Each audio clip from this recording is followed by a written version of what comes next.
Mientras prepara Alejandro, vamos a repartir. Alejandra Calvimontes va a presentar síndrome vestibular Sí, doctor. para el día lunes. Eldi va a presentar síndrome extrapiramidal. Natalia, síndrome radicular cervical y síndrome radicular lumbar.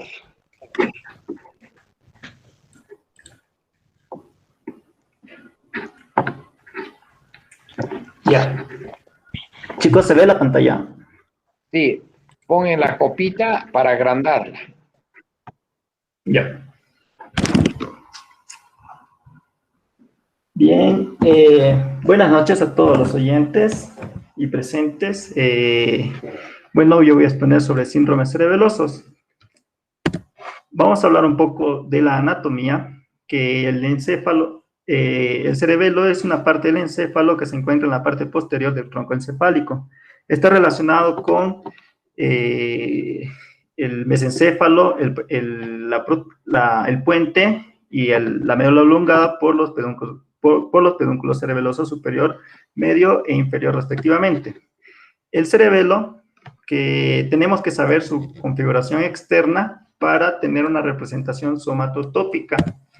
La configuración externa podemos dividirla en dos partes, una parte superior o dorsal y una parte inferior o ventral. En la parte superior se puede apreciar el lóbulo anterior, el lóbulo posterior, el vermis, que es la parte del medio, que tiene forma de gusano. El cerebelo tiene forma de prácticamente de una mariposa con sus alas. Aquí está el gusano, las alas son los hemisferios cerebelosos y está dividido por la fisura primaria.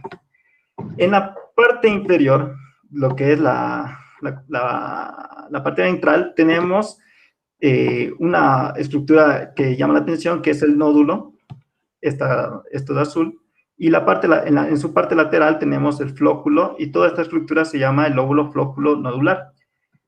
Bien, aquí están las amígdalas, las tónsilas, y hay una clasificación filogenética en la cual nos permite dividirla en los diferentes segmentos. Uno que es el arquicerebelo, que es el nódulo flóculo nodular y parte del vermis ventral. El paleocerebelo, que es el lóbulo anterior y también las regiones paravermianas. El neocerebelo, que está constituido por lo que es los hemisferios cerebelosos. Bien, tiene su importancia porque el arquicerebelo tiene una función de regular la postura corporal en relación con la posición de la cabeza y los movimientos oculares.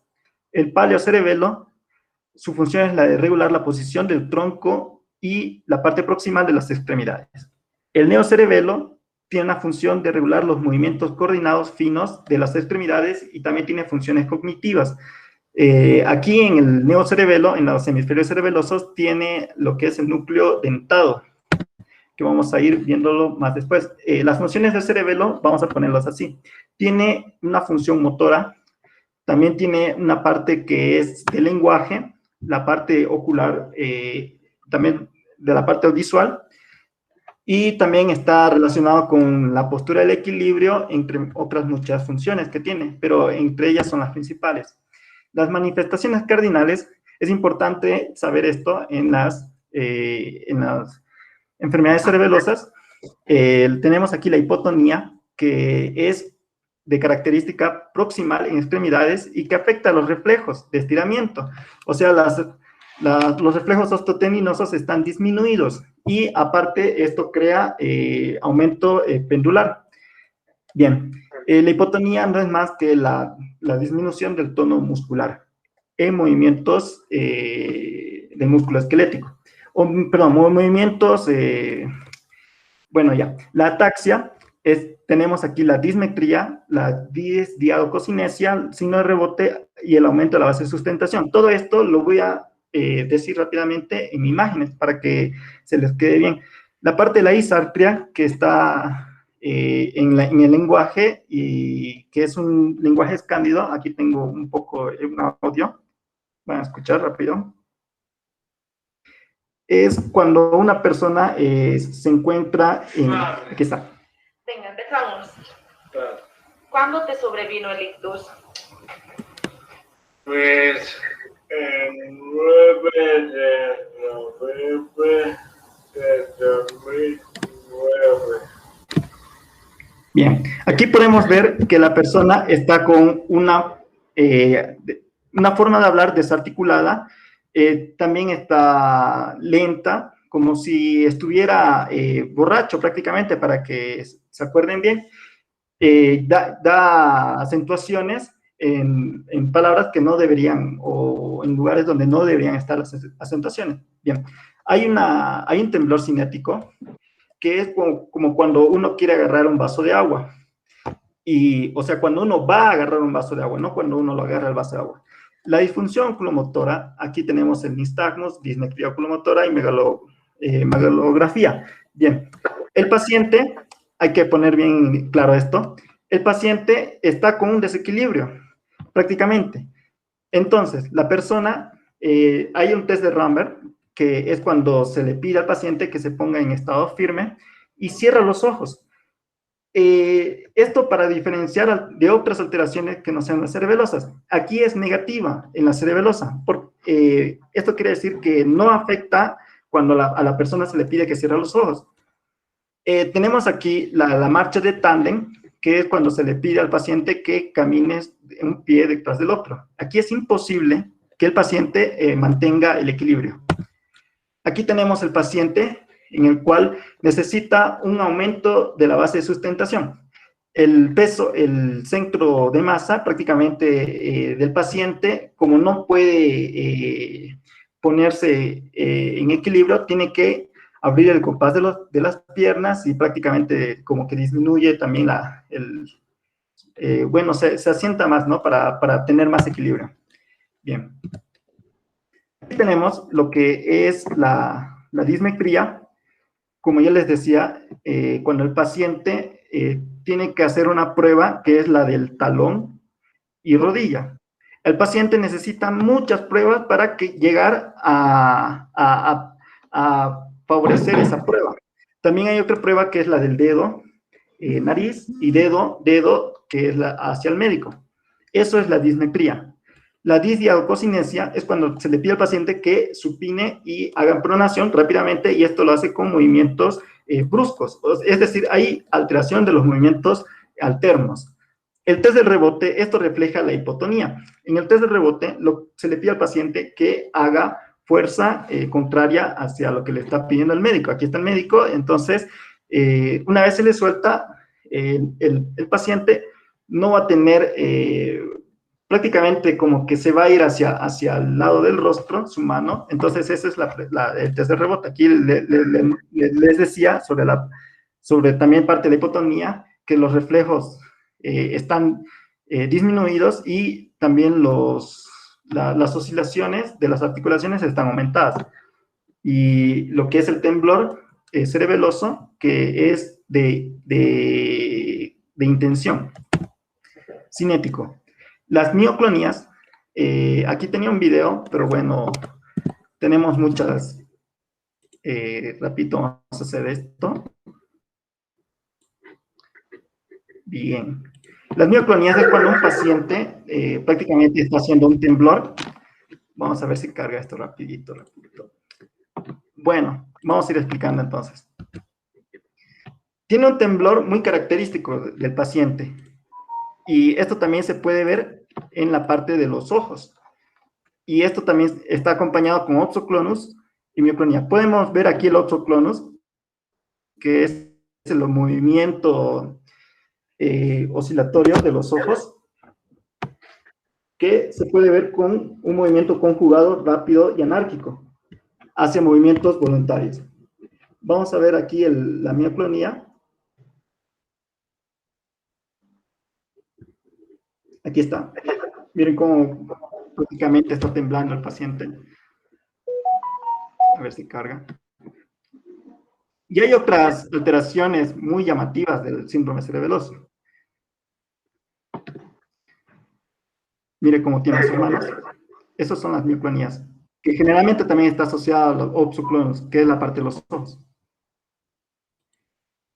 Bien, aquí tenemos otro ejemplo, otra característica que llama la atención, que es el flóter ocular, que no es más que cuando hay una falta de inhibición hacia el reflejo oculovestibular. Aquí podemos ver cómo el paciente prácticamente de la nada está oscilando o sea, tiene movimientos rápidos de los ojos.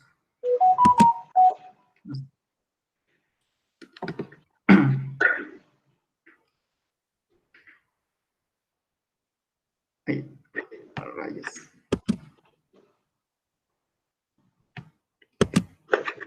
¿Ve cómo mueve? Eso prácticamente es el flóter ocular. También tenemos otro que es la apraxia. Este es muy llamativo porque el paciente prácticamente de lo que está mirando, o sea, la cabeza, se le pide al paciente que mire hacia un lado, señalándole, entonces mueve la cabeza y después mueve los ojos. Aquí vamos a ver en el video.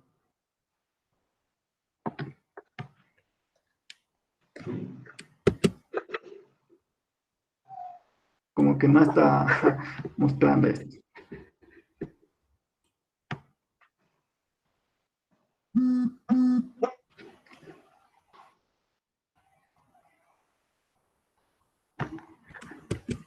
Ahí prácticamente se fue hacia más allá de lo que debería haber ido.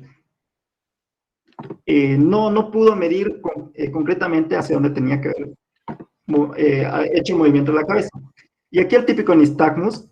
Hay muchos tipos de nistagmus, pero para que sea cerebeloso, característicamente cerebeloso, tenemos que decir que es cuando hace movimientos, cuando se mueve prácticamente el ojo, el globo ocular, y aparecen esas oscilaciones. Aquí podemos ver cómo ha mirado hacia el lateral y luego aparecen el nistagmus. Ahí estamos viendo.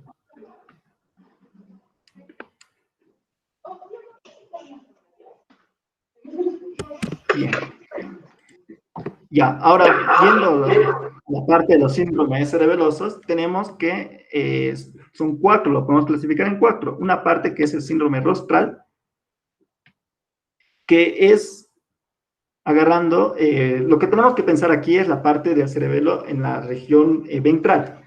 Tenemos una representación somatotópica a través de este muñequito, en el cual la parte de las extremidades lo ponemos en los hemisferios cerebelosos, el tronco en el lóbulo anterior y la cabeza en la parte del lóbulo posterior. El síndrome de Vermis rostral es cuando se afecta el lóbulo anterior.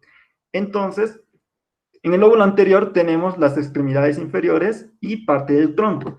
Aquí el paciente tiene una ataxia del miembro inferior. El tronco también también está afectado con la ataxia y hay temblor, hipotonía en esta región, pero no hay disartria y nistagmus. En esta parte, frecuentemente se da por la intoxicación crónica con alcohol. El síndrome de Vermis caudal se da también haciendo una representación somatotópica de 2 muñecos asentados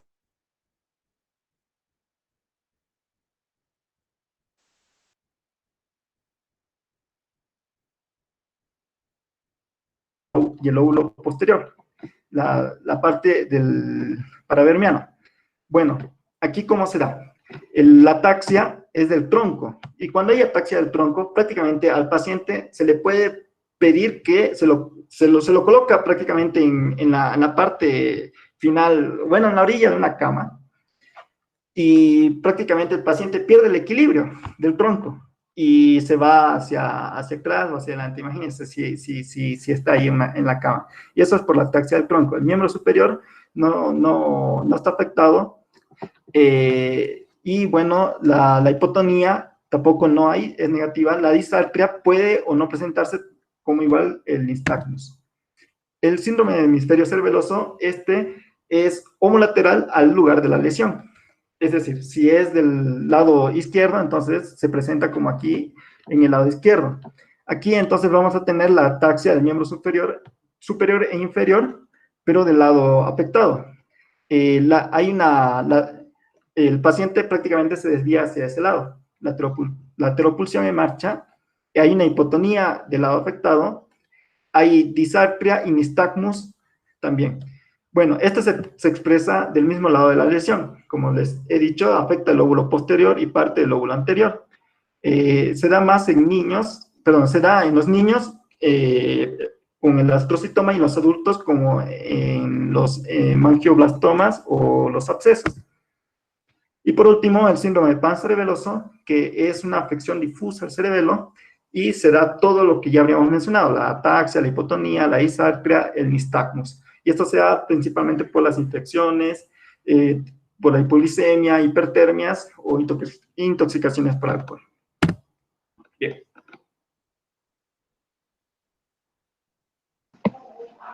Bien, preguntas para su compañero.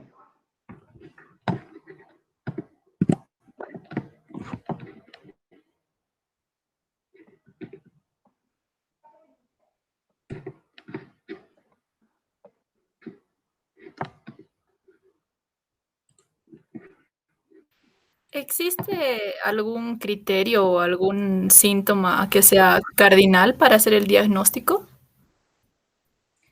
Debemos orientarnos bajo los síntomas, o sea, tenemos que saber la función del cerebelo, pero los síntomas o signos son en la parte del diagnóstico es clínico, principalmente. Todo lo que les he dicho sobre la hipotonía, sobre la ataxia, nos debe orientar hacia un daño cerebeloso, pero no es diagnóstico en sí. Tenemos que también tener en cuenta que hay pruebas de imágenes como la resonancia magnética que nos ayuda hacia el diagnóstico definitivo. A ver, señorita Natalia, ¿cuáles son las funciones del cerebelo?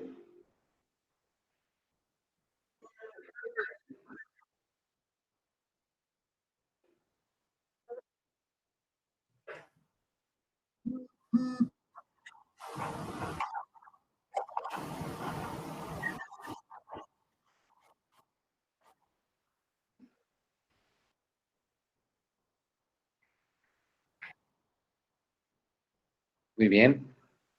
Don Ariel, dígame signos clínicos de síndrome vermiano, tanto anterior o ventral como caudal. A nivel del anterior, a lo que dijo mi compañero, hay ataxia de lo que son los miembros inferiores y parte del tronco. También hay hipotonía, si no me equivoco. Y del lóbulo caudal es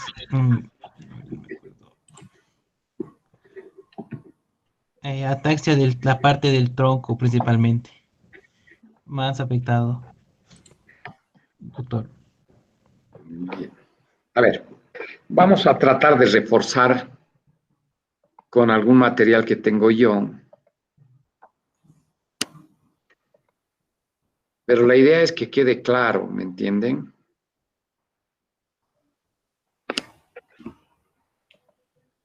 Ven la pantalla, ¿verdad? Sí, doctor. Sí, doctor. Bien. El órgano que vamos a tratar hoy es el cerebelo en cuanto a sus funciones y al síndrome cerebeloso. Este órgano es un gran órgano que forma parte del sistema nervioso central. Está debajo de este lóbulo, que es el lóbulo occipital, detrás del tronco cerebral, ¿no? Y que va a delimitar el techo del cuarto ventrículo. Acá, esta estructura es el cuarto ventrículo. Este órgano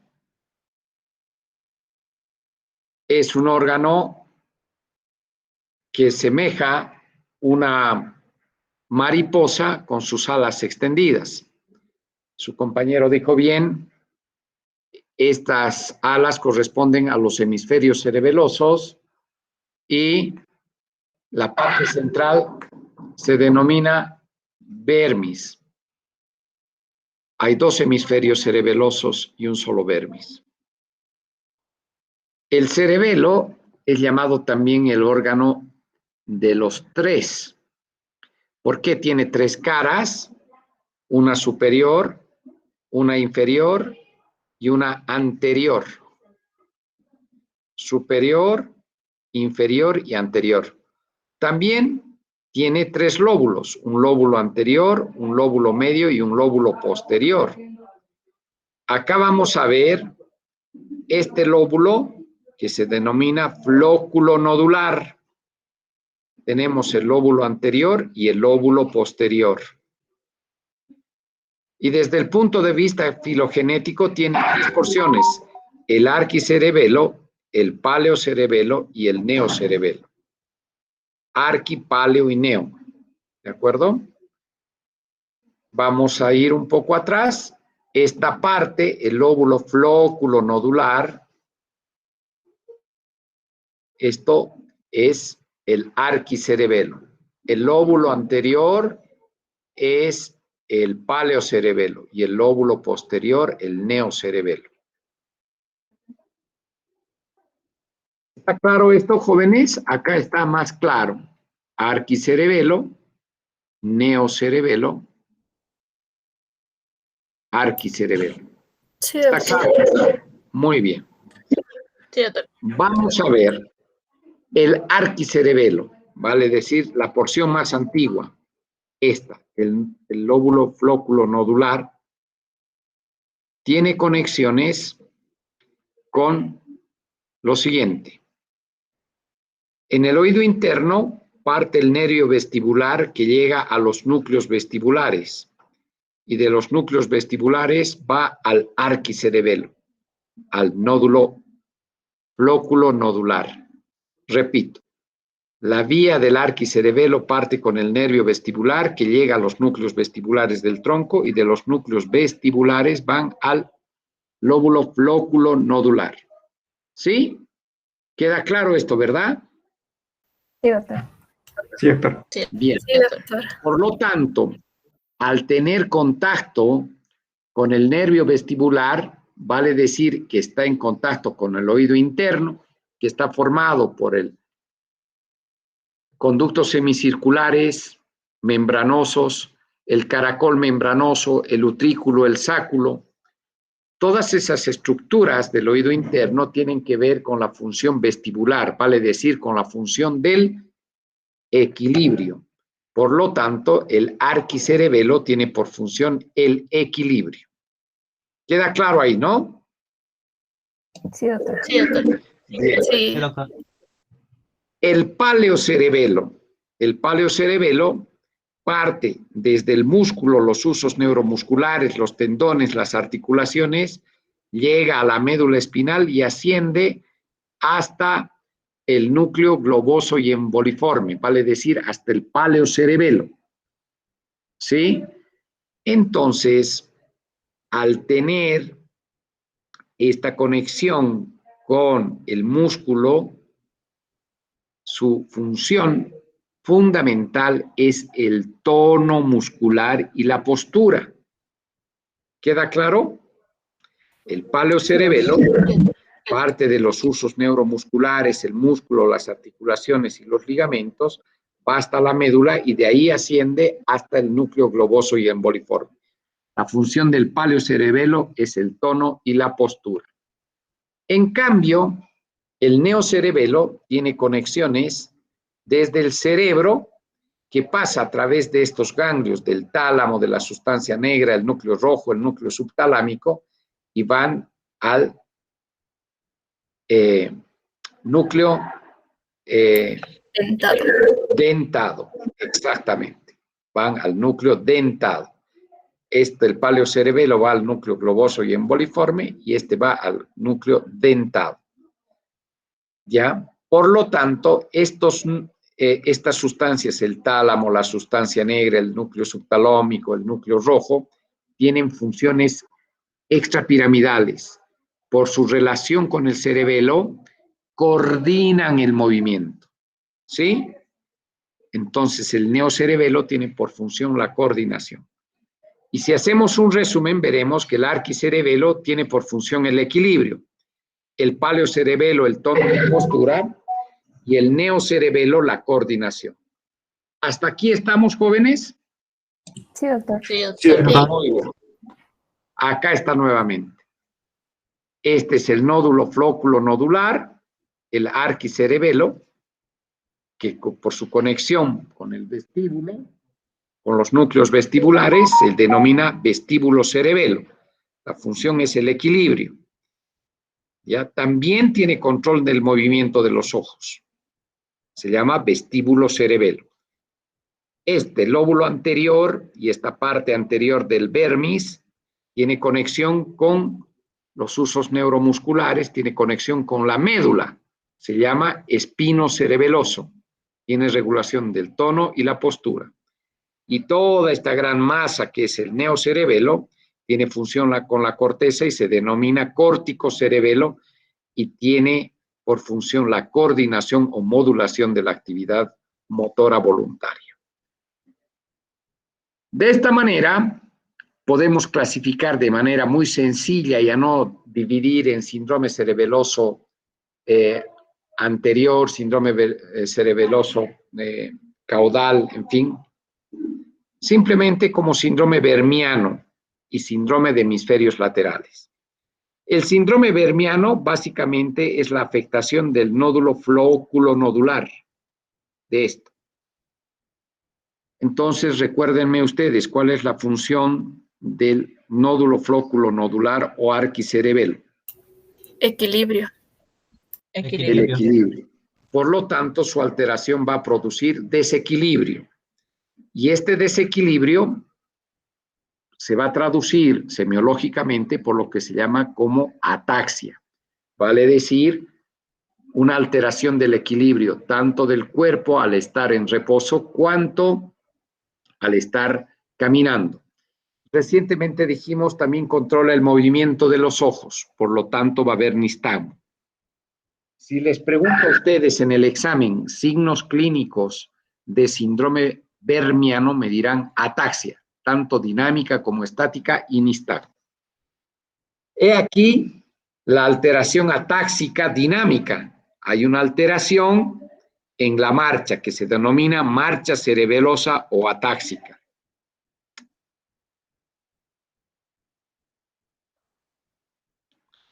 Miren ustedes, el explorador le está pidiendo al paciente que camine en una marcha que se llama de tándem, quiere decir un pie delante del otro. Y miren ustedes la incoordinación, la ataxia de la marcha.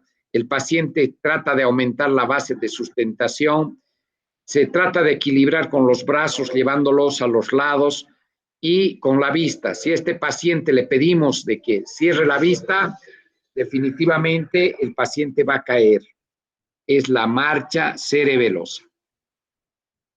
Y los signos clínicos de síndrome de hemisferios básicamente se va a referir a todo lo que es el neocerebelo y una pequeña parte de lo que es el paleocerebelo, vale decir, esta parte y todo esto. ¿Cuál es la función del paleocerebelo? Tono Tono muscular y postura. Entonces, si está afectado voy a tener hipotonía. ¿Cuál es la función del neocerebelo?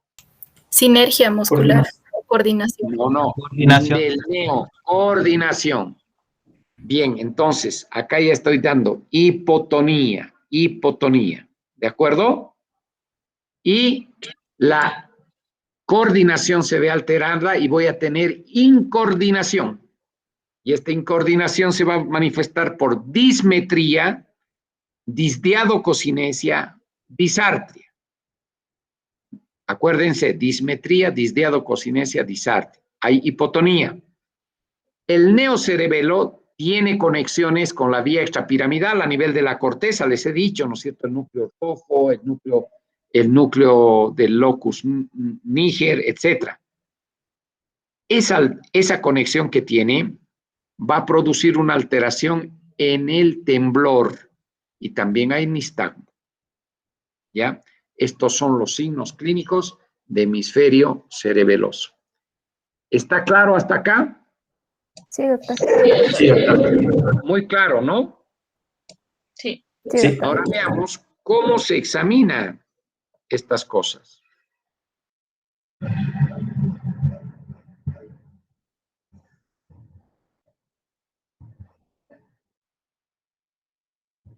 Vamos a ver la dismetría. Se examina de esta manera.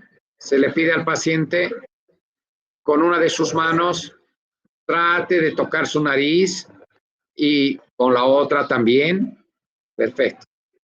Ahora le pide que cierre los ojos y que lo haga con los ojos cerrados. Bien. Ahora le pide que toque el dedo del examinar y su nariz.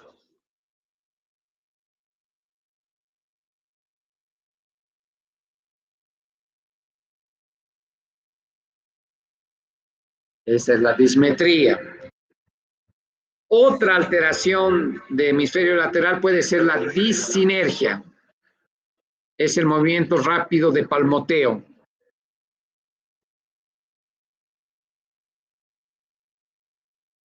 Test de dissinergia, el movimiento rápido continuo. Cuando hay síndrome cerebeloso, hay una discoordinación. Ahora vamos a ver la disdiadococinesia.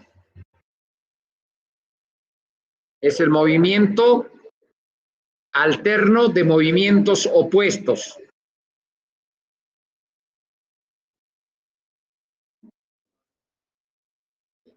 ¿Se entendió, verdad? Sí, doctor. Sí. Bien. Ahora les presento la larga lista de patologías que pueden asentar en el cerebelo. Puede ser asiento de tumores, de trauma. Puede el cerebelo ser afectado por desmielinización en una enfermedad que se llama esclerosis múltiple. Puede haber una enfermedad congénita, un quiste, que durante el desarrollo embrionario se presenta por una malformación en la formación del tronco y del cerebelo que se llama quiste de Dandy-Walker. Puede haber una causa infecciosa como el absceso cerebeloso. Y muy conocido, cuando se toma en exceso y se intoxican, se embriagan, sobre todo los estudiantes de medicina, caminan como ebrios, como borrachos. Es la traducción de la intoxicación del cerebelo por el alcohol. Medicamentos pueden producir daño del cerebelo como la fenitoína y el metronidazol. El cerebelo puede ser asiento de infarto o de hemorragia. Aquí vemos un tumor que se presenta en la niñez, sobre todo, que daña el cerebelo y que puede ser manifestación de síndrome cerebeloso en niños. Este tumor es un tumor maligno que se llama meduloblastoma. No se olviden, meduloblastoma. He aquí la malformación durante el desarrollo de un gran quiste que está en la fosa posterior por alteración en el desarrollo del cerebelo, se llama quiste de Dandy-Walker. Acá vamos a ver esta cápsula, una membrana bien encapsulada y por dentro esta hipodensidad que se denomina absceso cerebeloso. Y acá tengo otra lesión hiperdensa. Es un coágulo de sangre. Acá estamos hablando de densidad aumentada, es una hemorragia del cerebelo. En cambio, acá tenemos una hipodensidad de todo el hemisferio cerebeloso, es un infarto del cerebelo. Bien. ¿Aprendieron algo, jóvenes? Si les pregunto, signos clínicos de síndrome cerebeloso de hemisferio lateral, ¿qué me responden? Disartria, Hipotonía. dismetría, Hipotonía. dialogocinesia, Temblores, a ver. nistagmo. Bueno, ¿y por qué me responden así tan rápido y a su compañero no les respondieron?